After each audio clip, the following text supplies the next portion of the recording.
Okay, so once you give these formative assessments, you need to be able to communicate the results and give feedback to the students. And you need to decide ahead of time when you're going to provide feedback and in what form.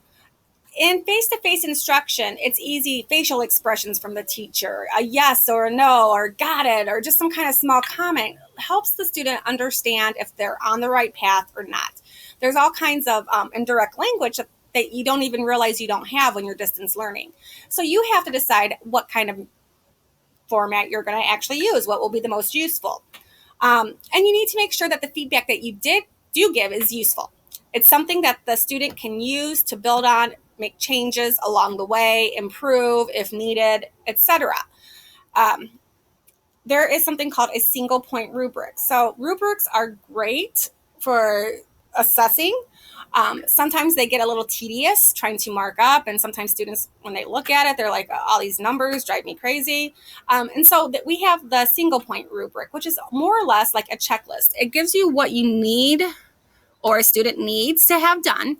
And then basically, do they need to improve it, or do they have it, are they advanced with it?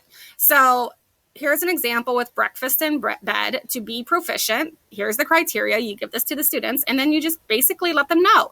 Are they advanced? Are there any concerns? If there's nothing, or, you circle that they are proficient here. And that way it's just more or less a checklist, and it goes a little bit quicker than multi-point rubrics. So that's just a little hint if you're interested in using rubrics, but you want to go a little bit faster.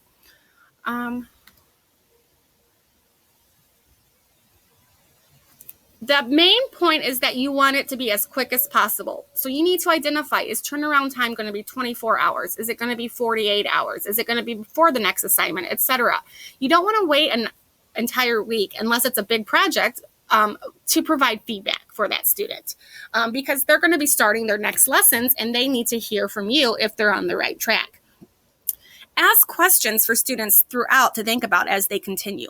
And so all of this feedback, all of these questions, you can either be typing it out, annotating their papers. You can be providing audio and video feedback. That's great. That's personable.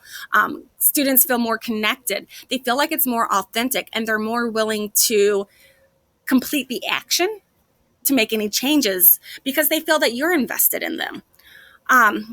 Remember, the feedback here is for the formative assessments. Students aren't going to pay attention once it's for the summative. You're trying to help guide them so that once they take the summative assessment, they are proficient. Okay, and then they're going to move on. The feedback is really intended for the formative. So decide how long your turnaround time is going to be in most cases. And yes, different assignments might take longer than others. Decide what mode you're probably going to do it. Are you going to leave comments in the assignment itself? Do you annotate on the assignment, etc.? And then make sure that you include as much audio and video feedback as possible. There are 3 words, though, that you should avoid in formative feedback: should, but, and however. If you use that, this is great, but you could have added a question mark here to stop the sentence. That negates the rest of it. The student stops listening as soon as they hear the word but.